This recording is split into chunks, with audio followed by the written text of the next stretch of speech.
पाकिस्तान की मईशत के लिए एक तशवीशनाक ट्रेंड सामने आ गया है, जहां चावल जैसी बड़ी एक्सपोर्ट कमोडिटी की बरामदात में मुसलसल और नुमायां कमी रिकॉर्ड की गई है। सिर्फ एक साल में बरामदी वैल्यू में 47% ड्रॉप और मिकदार में 37% कमी ने हुकूमत को इमरजेंसी मोड में सब्सिडी के फैसले पर मजबूर कर दिया है। सवाल यह है कि क्या 30 अरब रुपए की सब्सिडी पॉलिसी वाकई ही इस बहरान का हल बन पाएगी? मजीद इस बारे में बात कर लेते हैं नुमाइंदा खुसूसी इस्लामाबाद रियाज उल हक से। रियाज, पहले तो हम देख रहे थे गंदम के हवाले से बहुत से बहरान सामने आए, बहुत सी चीज़ें सामने आई, तो अब आखिर ऐसी क्या वजूहात हैं कि पाकिस्तान की चावल की एक्सपोर्ट परफॉर्मेंस एक ही साल में इतनी बुरी तरह से डाउनफॉल का शिकार हो गई है? जी बहुत शुक्रिया फरजाना, बिल्कुल ये इंतहाई अहम मौजू है। और जब मैंने तवीज़ात जब देखी और उसके अलावा हमने जो डेटा देखा और फिर उसके अलावा 23 जनवरी 2026 का प्राइम मिनिस्टर की हिदायत की रोशनी में मिनिस्ट्री ऑफ कॉमर्स का जो डॉक्यूमेंट है वो भी हम उसकी डिटेल्स भी शेयर करेंगे। लेकिन सबसे पहले थोड़ा सा एक ओवरव्यू दे दें कि हमारे पास जो डेटा मौजूद है इस वक्त कि तमाम कुछ कौन कौन से ममालिक हैं जिनको ये जो सारी डिटेल्स जो इनकी है एक्सपोर्ट की चावल की जो हम बाहर भेज रहे हैं उसके हवाले से बड़ी परेशान कुन डिटेल्स हैं। मिसाल के तौर पर मैं आपको अगर बताऊं कि एक साल में चावल की जो बरामदी वैल्यू है उसमें तकरीबन 47% का फ़र्क आया है। ये 2023-24 से लेकर अब तक के जो फिगर्स हैं, 47% चावल की बरामदात में जो है वो कमी आई है अगर वैल्यू के हिसाब से बात की जाए। अच्छा। और इसके अलावा चावल की जो बरामदी मकदार थी वो तकरीबन annual year two year basis जिसे कहते हैं उसमें 32% जो है वो कमी आई है। और जब ये सारी डिटेल्स आई, थोड़ा सा हम भी अगर 23-24 के फिगर्स अगर हम बताएं तो 3.8 जो है वो इसके अरब डॉलर के जो चावल थे एक किस्म के वो गए। फिर उसके बाद 3.2 के 24-25 में देखिए 3.8, फिर 3.2, फिर 24-25 में 1.8 तक पहुंच गए।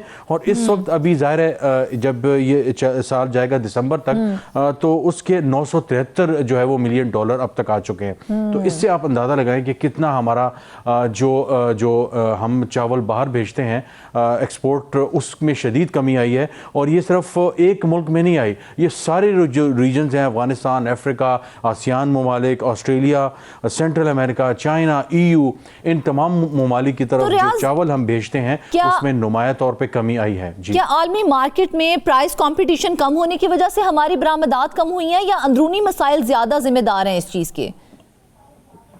इसमें देखें फरजाना, इसमें बहुत सी चीज़ें हैं। उस लेटर की तरफ भी मैं आऊँगा कि क्यों उस तरफ जो है वो वज़ीर-ए-आज़म को इंटरवेंशन करनी पड़ी और मिनिस्ट्री ऑफ कॉमर्स ने हंगामी बुनियादों पर बासमती और नॉन बासमती जो चावल हैं उनके लिए एक जो है वो सब्सिडी का ऐलान किया है। हाँ। जो तकरीबन 20 से 30 अरब रुपए बताई जा रही है। लेकिन जो बुनियादी फ़र्क है उसमें कुछ चीज़ें ये हैं, मिसाल के तौर पर मलेशिया, थाईलैंड वगैरह में जो चावल की जो डिमांड है वो प्राइस के हवाले से काफ़ी जो है वो कम्पिटेटिव मार्केट हो चुकी है। अच्छा। अब पूरी दुनिया में जाहिर है, मतलब आप अपनी मिसाल ले लें, मेरी मिसाल ले लें, अगर हम कोई ग्रोसरीज करने जाते हैं, गाड़ी लेने जाते हैं, कुछ और चीजें कुछ भी लेने जाते हैं, मोबाइल फोन भी हों, तो अगर हमें चंद हजार रुपए भी कहीं से सस्ती चीज मिल रही होती है तो हम वहां जाते हैं। हाँ। और वहां से चीज ले लेते हैं अगर हम किसी से सुन लेते हैं। तो रियाज, ये जो वज़ीर-ए-आज़म की जानिब से जो उनकी हिदायत दी गई हैं कि 30 अरब रुपए की सब्सिडी दी जाएगी, तो क्या ये सब्सिडी वाकई ही एक गेम चेंजर साबित होगी फिर? देखें जाहिर है वो होगी, लेकिन अगर हम थोड़ा सा रुपये के डीवैल्यूएशन की बात करें, हमारा पैसा एक अरसे से स्टक तो है। हाँ। लेकिन इंटरनेशनल मार्केट में डॉलर की जो गोल्ड की फ्लक्चुएशन है वो चीज़ें बड़ा इम्पैक्ट कर रही हैं। फिर उसके अलावा हमारे यहाँ एक सबसे बड़ा जो इशू है वो है जो टैक्सेशन रिजीम है, जो टैक्सेस और ड्यूटीज़ जो होती हैं वो इन्होंने किसानों की और हमारे इवन जो एक्सपोर्टर है उसकी कमर तोड़ दी है। और इम्पोर्टर तो परेशान है ही है, लेकिन जो एक्सपोर्टर है जो मुल्क से बाहर चीज़ें भिजवाते हैं वो भी अब इंतहाई परेशान है। हाल ही में एक स्टैंडिंग कमेटी की मीटिंग थी नेशनल असम्बली की, उसमें मौजूद था। वहाँ पे आलू की फसल के हवाले से किसान दुहाइयाँ देते रह गए और कॉमर्स मिनिस्ट्री हो गई, मिनिस्ट्री ऑफ इंडस्ट्रीज़ हो गई, उनको चीज़ों के हवाले से पता ही नहीं था कि क्या मामलात हैं, बल्कि डिस्कशन होनी थी आलू की फसल के हवाले से। हाँ। उन्होंने चावल और गन्ने की तैयारी की हुई थी। हाँ। और उन्होंने कहा जी हमें तो पता ही नहीं था, हम तो ये ब्रीफिंग लेके आए हैं। तो भाई वही सहाफ़ियों को एक एक हफ्ते पहले और MNAs को एक हफ्ता पहले तक पता चल गया कि जनाब इस मामले पे ब्रीफिंग होगी, तो आपको कैसे नहीं पता? एक इतनी बड़ी वजारत है जो हुकूमत की मशीनरी का हिस्सा है, उसकी हालत है। अब आते हैं आपकी बात की तरफ कि जनाब वज़ीर आज़म ने जो फैसला किया है वो क्या है, पहले थोड़ा सा उसका बता दें, फिर उसके इम्पैक्ट की बात करेंगे। एक तो जो ओवरऑल इसका जो वॉल्यूम बनता है वो 30 जो बिलियन रुपीज़ है, यानी 30 अरब पाकिस्तानी रुपए की जो सब्सिडी है वो चावल के एक्सपोर्टर्स को दी जाएगी। और उसमें दो किस्म की जो सब्सिडीज़ हैं, एक किस्म की वो दी जाएंगी, एक है बासमती जो चावल जाता है उनको जो है वो 9% जो है सब्सिडी दी जाएगी, और जो नॉन बासमती है जिसमें सेला या ब्राउन राइस वगैरह कहा जाता है वो उसमें आ जाता है, उनको 3% सब्सिडी दी जाएगी। ठीक है।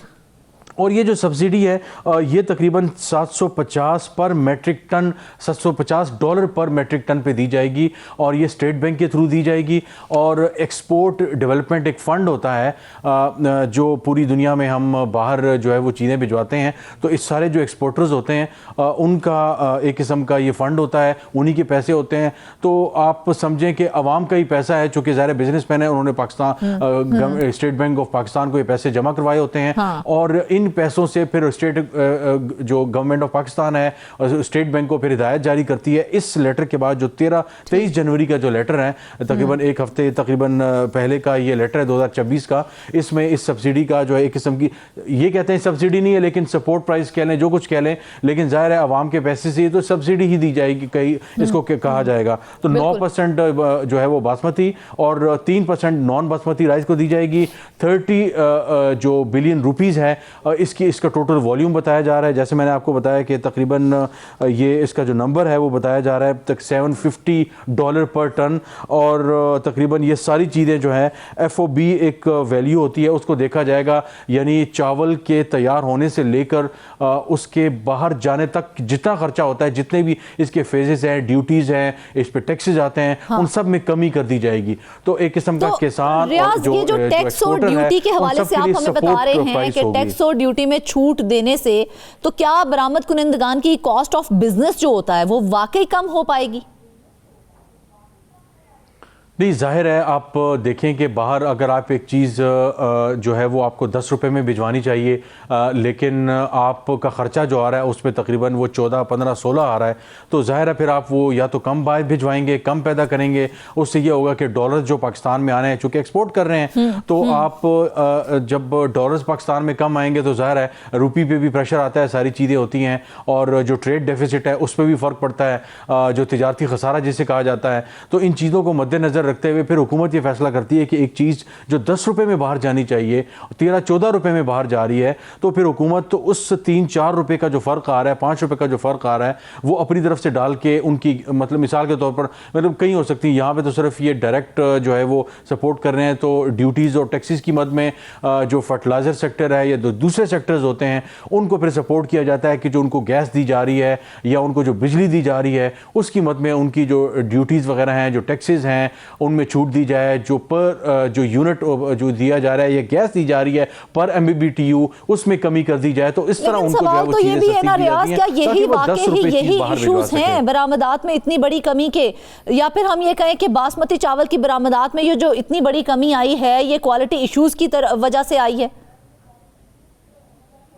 इसमें देखें, इसमें बहुत से इश्यूज हैं। एक तो मैंने आपको बताया कि जैसे ग्लोबल मार्केट जैसे अपने हम घर की मिसाल एक किस्म की होती है, तो एक तो प्राइसेस वाला इशू तो है, डिमांड एंड सप्लाई तब जो है वो कम और तेज़ होती हैं जब वो मार्केट इंटरनेशनल देखा जाए कि प्राइसेस कम कहाँ पे हैं, क्या हो रहा है। दूसरा एक बहुत बड़ा फैक्टर ये आया है कि इंडिया ने जो है वो मिनिमम प्राइस पे एक किस्म की पाबंदी लगाई हुई थी, और उन्होंने कहा था कि इस प्राइस से ऊपर अगर होगा तो ये चावल बाहर नहीं जाएगा। तो अच्छा खासा इंडिया का पूरी दुनिया में मैं अमेरिका में कुछ जगहों पर रहा तो मैंने देखा अमेरिका की बहुत सी दूर दराज की रियासतों में भी अगर आप कहीं चावल लेने जाते हैं बासमती या सेला वगैरह, तो आपको भारत का चावल मिलता है और पाकिस्तान का चावल आपको बहुत कम मिलता है। दुनिया के, अमेरिका के और उस ऐसी दूर दराज रियासतों में जहाँ शायद आपको पाकिस्तानी भी कम मिलते हैं लेकिन वहाँ पे आपको इंडियन चावल आपको वहाँ मिलता है।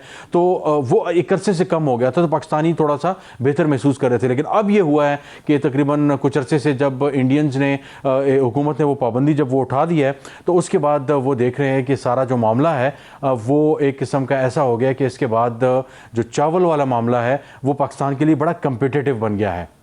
लेकिन अच्छा रियाज, ये जो गैर बासमती चावल था, ये हमारी बैकबोन एक्सपोर्ट समझा जाता था, वो क्यों क्रैश कर गया है? उसकी क्या वजूहात सामने आई हैं? देखिए, इसमें तो जैसे मैंने कहा कि इसमें एक तो जो हमारे यहाँ कुछ अरसे में हमने देखा ये जो सैलाब के मामला थे वो एक हमारे लिए बड़ा मतलब हमेशा से रहा है, लेकिन ये जो हालिया सैलाब आए पिछले साल जो हमने देखा उससे पिछले कुछ चंद सालों में जो हुआ, तो क्लाइमेट चेंज जो आया, फिर ये फ्लड्स वाली वो उसने हमारी जो जिसे कहते हैं कि जो फसलें थी और ये जो सारा एरिया था हमारा जो जिस पे हम जो है वो ज़रई काश्त करते थे, उससे अच्छा खासा हमें जो है किस्म का जिसे कहते हैं कि एक झटका लगा। हमारी जो राइस की जो है, बाकी फसलें तो हैं ही हैं, लेकिन राइस वाला जो मामला था इससे हमारा चूंकि एक्सपोर्ट हम अच्छा खासा करते हैं तो इससे हमें जो है वो एक बड़ा चैलेंज आया।